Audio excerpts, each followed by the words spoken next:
A very good morning and welcome to the Breakfast News on Rajya Sabha television. My name is Aishwarya Kapoor. Well, it is the start of a brand new week, and in the next 30 minutes, we'll be getting you the biggest news stories from India and across the world that you need to know that are changing our world. But let's start with the headlines. Prime Minister exhorts youth in Kashmir to choose tourism over terrorism. Dedicates the longest road tunnel to the nation.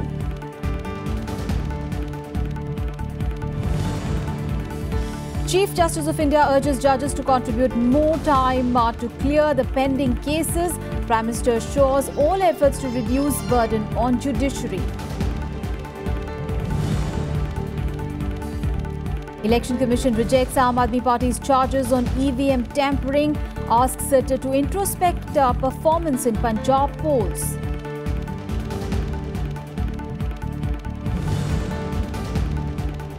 Over 250 people, including dozens of children, killed in devastating mudslides in Colombia. Tragedy after heavy rains flood southwest of the country.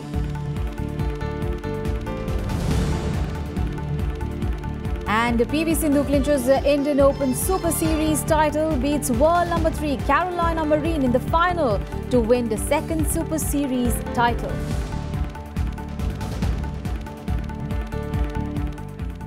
First up, big story coming in from Jammu and Kashmir, and Prime Minister Narendra Modi has exhorted the youth of Kashmir to choose between terrorism and tourism while addressing a public meeting in Udhampur after inaugurating India's longest road tunnel between Kashmir Valley and Jammu. The Prime Minister said that 40 years of bloodshed in Jammu and Kashmir has not benefited anyone.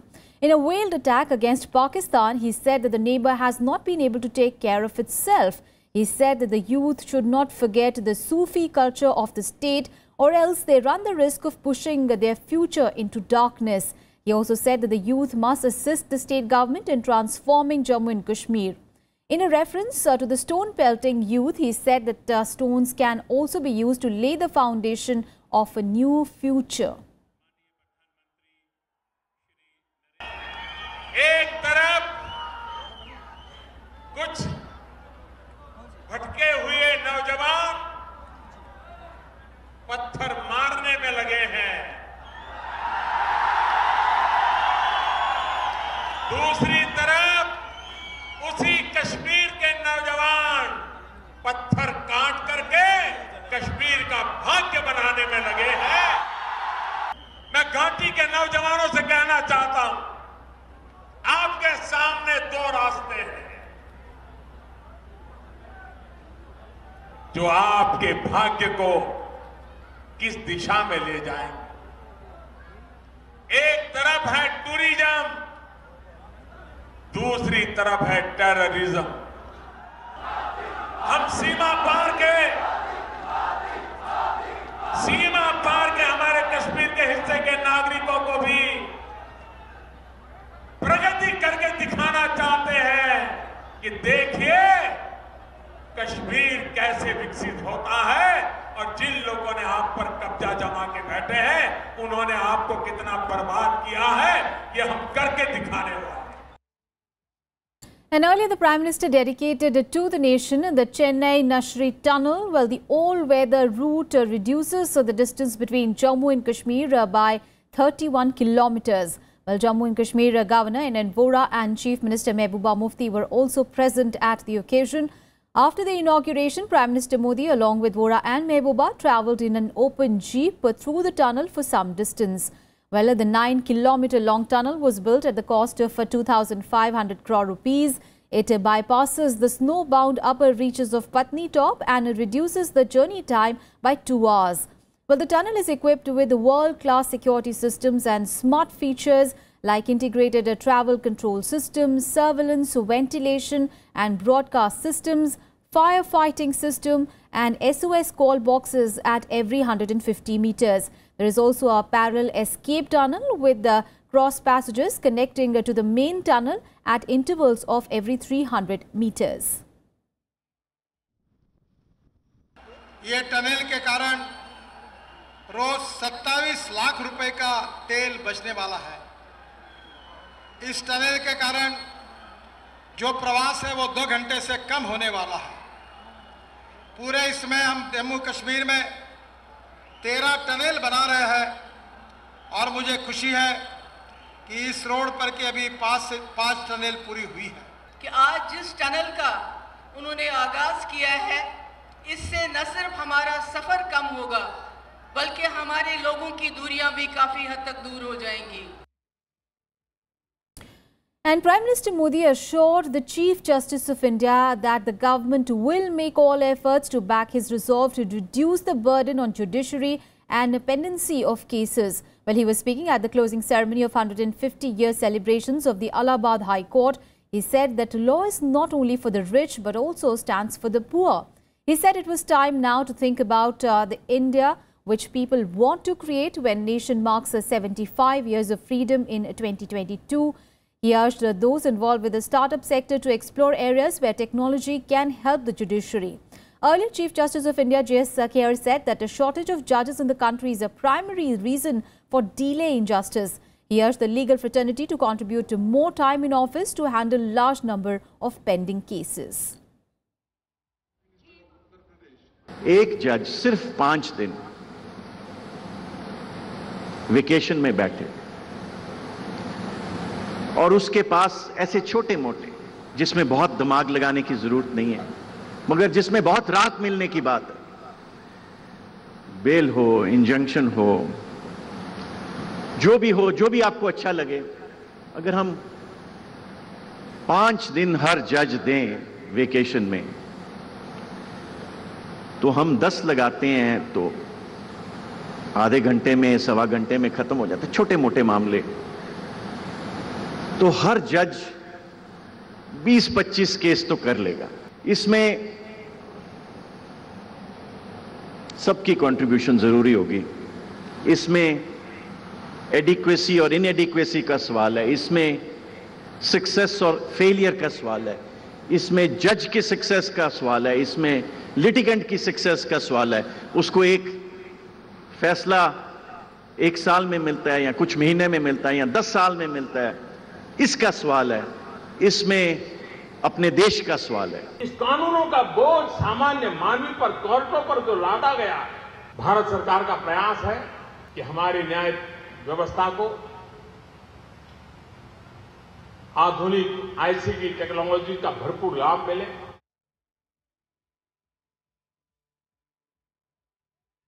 Now to some other news now. Well, Finance Minister Arvind Jaitley will chair the South Asia Sub-Regional Economic Cooperation Finance Ministers meet today in the national capital.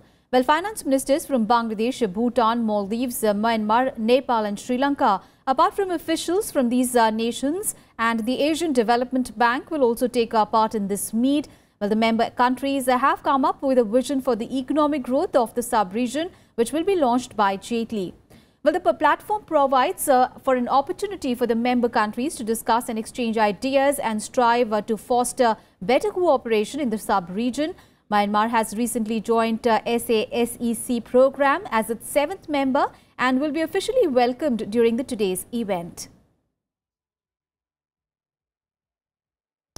And as Aam Aadmi Party Chief Arvind Kejriwal escalates protests over the alleged tampering of the EVM machines during the assembly elections, the Election Commission hit out at the Delhi Chief Minister and asked him to introspect on the party's Punjab performance. Well, in a strongly worded letter, the poll body said that the only alternative for verification of the results was to file a petition before the High Court. It reiterated that EVMs were tamper-proof.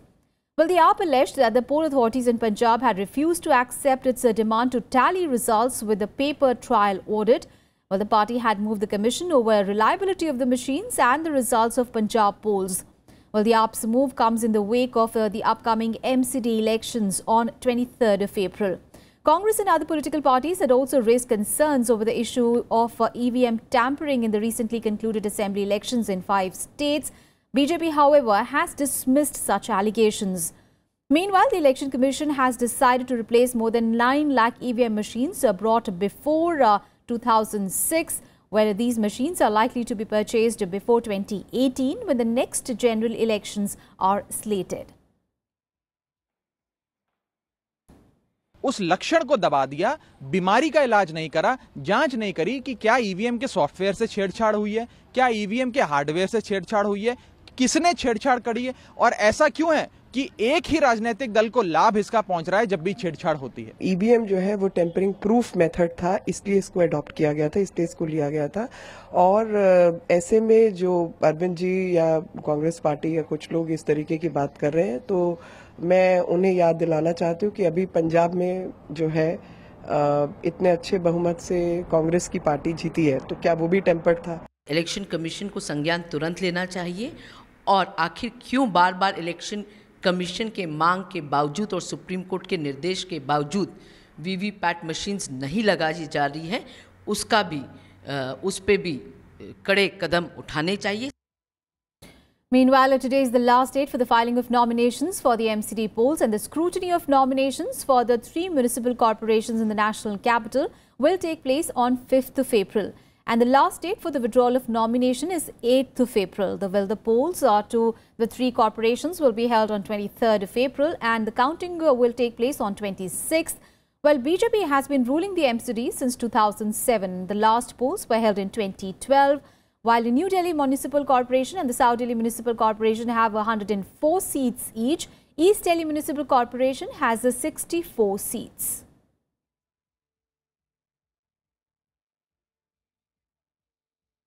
And in related news, the Congress has announced its second list of 127 candidates for the MCD polls. Well, the party has so far announced names of 267 candidates. Its first list contained 140 candidates. Now, there are 272 wards in the 3 municipal corporations.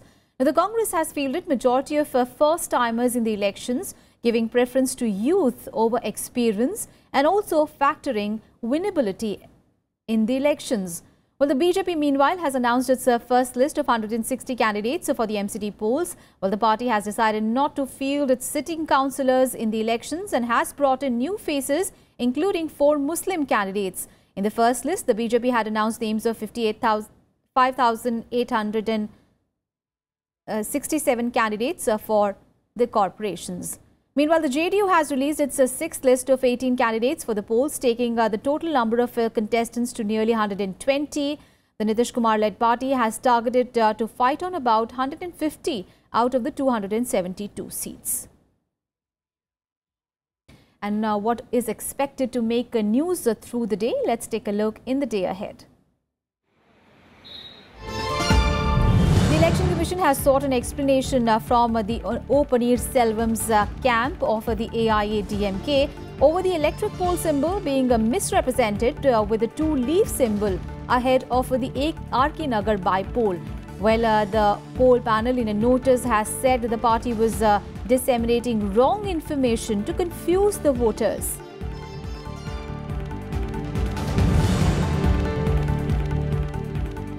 Foreign Affairs Minister Yusuf bin Alvi bin Alaudullah will meet External Affairs Minister Sushma Swaraj today. Later in the day, he will also call on Vice President Mohammad Hamid Ansari as well as Prime Minister Narendra Modi. Well, the External Affairs Ministry had earlier emphasized on Indian and Oman's close relations and a regular exchange of high-level bilateral visits. Spiritual leader, the Dalai Lama, will start his 10-day visit to Arunachal Pradesh, during which he is scheduled to visit Lumla, Tawang, Dirang, Bomdila and Itanagar. Meanwhile, China has ramped up its rhetoric against the Dalai Lama's visit to India. India has, however, rejected China's objection and has reiterated that it should refrain from meddling in India's internal affairs.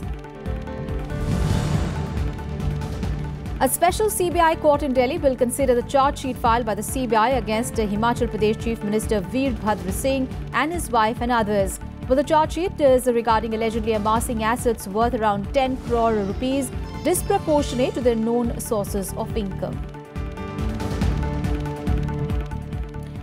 And Home Minister Rajnath Singh has condemned the incidents of political violence in Kerala, saying that no civilized society can tolerate the senseless violence, as no party can claim a monopoly in a democracy. While speaking at the valedictory function to celebrate Sangh ideologue P. Parameswaran's 90th birthday in Kerala, The Union Home Minister said that the efforts must be made to put an end to the mindless political violence in the state. Singh said that the political leaders are now facing the problem of integrity, while a Sangh ideologue Parameswaram was able to overcome it much earlier. He also highlighted Kerala's achievements in various fields, including education and health. The Home Minister also inaugurated Sri Sharda Vidya Mandir in the state and emphasized on the importance of education system in building the character of a student. Social and political awareness, respect for our culture and religion, and unflinching faith in humanity and goodness is something which we first learn in school. And one policeman has been killed and 15 other security personnel have been injured in a grenade attack by militants in Nauhatas area of Srinagar. Now, militants hurled the grenade on a police party when they were withdrawing from duty on Sunday evening.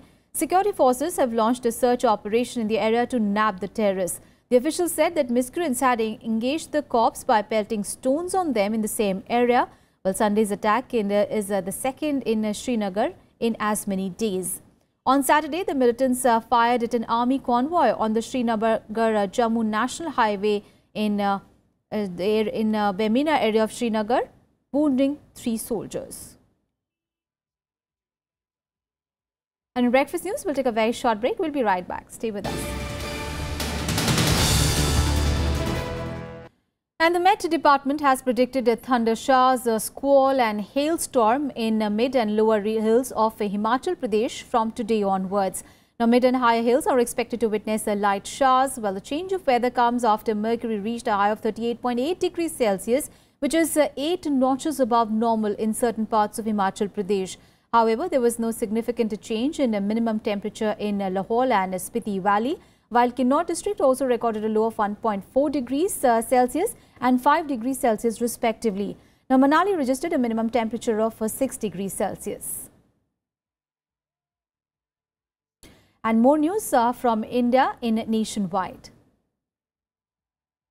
Well, former Samajwadi Party spokesperson Gaurav Bhatia, who has quit the party in the run-up to the Uttar Pradesh Assembly elections, has now joined the BJP. Well, Bhatia, who was the Additional Advocate General of the Uttar Pradesh government during the SP rules, said that Prime Minister Narendra Modi and BJP President Amit Shah inspired him to join the BJP.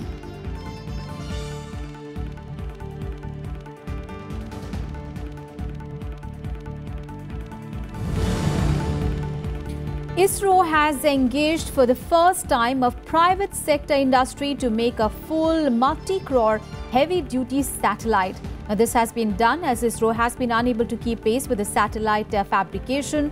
A consortium led by Alpha Design Technologies, Bengaluru's is now tasked to make 2 full satellites for India's navigation system. Senior Samajwadi Party leader Shivpal Yadav has ruled out forming any political outfit or joining any party. Well, a day after SP Patriarch Mulayam Singh Yadav said that the final decision on forming another party was yet to be taken. The former UP minister said that he was not going to join any other political party or is not even going to float any new political party.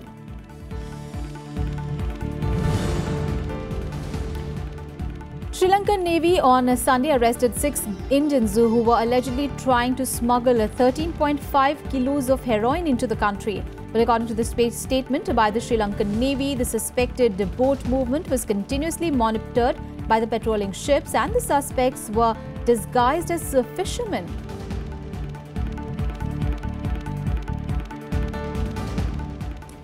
And now on to our top international story. Well, more than 250 people are dead, including many children, in devastating mudslides in Mocoa in southwest Colombia. Now, this after unusual amount of rain swept the area on Friday.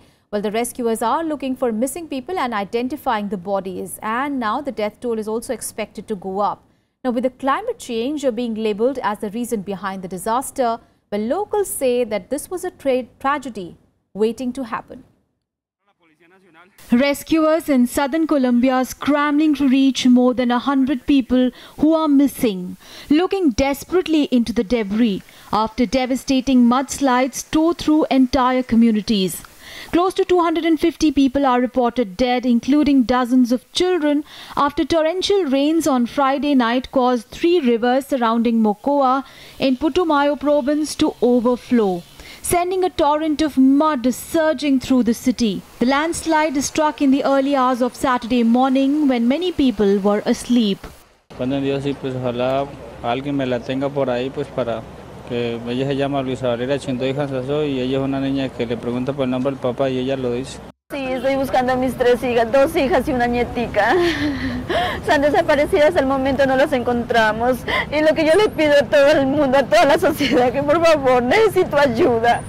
The muddy deluge flattened homes, bridges and highways. Power and water supplies to Mocoa have been cut and the hospital system has shut down. While several children have been reunited with their parents, many of them are still in shelters. President Juan Manuel Santos has declared a state of emergency. He visited the victims of the landslide on Sunday. More than 1,000 soldiers and police are involved in relief effort in Putumayo province that continued through the weekend. However, intermittent downpour is hampering rescue work. The authorities have speeded up efforts to identify the bodies. Lamentablemente, el número de personas fallecidas crece cada momento. Llevamos ya 207, ese es el último dato que tengo. Algo muy importante, ya se inició el proceso de identificar los cadáveres. While Colombia is no stranger to mudslides, a third of the region's expected monthly rain fell during one night. Authorities say this was a disaster caused by climate change. Landslides have struck the region several times in recent months, and Santos critics say this was a tragedy that could have been avoided. Bureau Report, Rajya Sabha TV. Story from Russia now, and a detention of anti-government protesters continued in the country for a second successive day on Sunday, as the dozens of people were arrested during opposition protests in central Moscow for breaching public order. Well, a group of nearly 100 anti-corruption protesters was stopped by police as they were marching towards Kremlin. Well, the organizers of the protests, who are facing an investigation, say that they are young people and ordinary students from Moscow and have nothing to do with the opposition leader Alexei Navalny, who was arrested last week. Nearly 1,000 people were held during protests in Moscow last week led by Navalny. Now, the opposition has called for the resignation of Prime Minister Dmitry Medvedev over corruption allegations.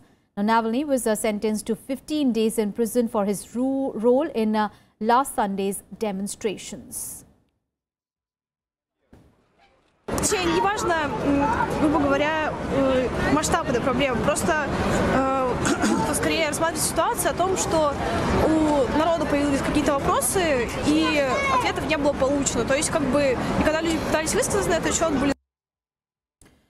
And let's get you more international news in World Wrap. Former Nepal Prime Minister Baburam Bhattarai and several other leaders were arrested during a protest outside the Election Commission office in Kathmandu on Sunday. And they were protesting against a new provision that bars them from contesting the local polls on their respective party symbols. 4 missiles fired from Afghanistan on Sunday landed in northwest Pakistan region, triggering panic among residents. Well, the missiles were fired on the Upper Kurram agency from Afghanistan's Paktia province. Now, one of the missiles hit a mosque while another destroyed a shop in a remote area. No incidents of loss of life has been reported. Bangladesh Prime Minister Sheikh Hasina reaffirmed her country's commitment not to harbour elements inimical to any neighbouring nations as Indian Army Chief General Bipin Rawat made a courtesy call to her. Army Chief called on Sheikh Hasina just before ending his 3-day visit to the country. Britain's airport and nuclear power stations were put on high alert amid fears that their systems may be targeted by terrorist hackers. Over the last 24 hours, agents gave a series of warnings stating that terrorists might have discovered means of bypassing scanners in airports and the security at nuclear facilities in the country. And finally, some sports news, and a good one. This one, PV Sindhu clinched the Indian Open Super Series title after beating world number 3 Carolina Marin in the final on Sunday. Well, the third-seeded Indian dominated the match from the beginning, winning it in straight sets 21-19, 21-16. Well, this was Sindhu's second Super Series title of her career, having earlier won the China Open in November 2016. Now, this was also the second title of the year for the 21-year-old after she won Syed Modi International Tournament in January this year. Well, with this win, the Olympic silver medalist improved her record to 4-5 against Marin. Now, Victor Alexander of Denmark clinched the men's singles title by beating Chinese Taipei's Tian Chen Zhao in straight sets. I think it is one of the very important tournaments, and of course the Super Series. So, starting of the year with the Super Series, I won I think after the China Open, this is my second one. And of course, it is one of the important tournaments. I would like to thank the crowd, the spectators, because they were really very supportive. And I think home ground. So it's been really nice because the whole stadium was full cheering for both of us. So it was really very nice. Well, what an amazing win there. And with this, we come to an end of this edition of news. Thanks for watching.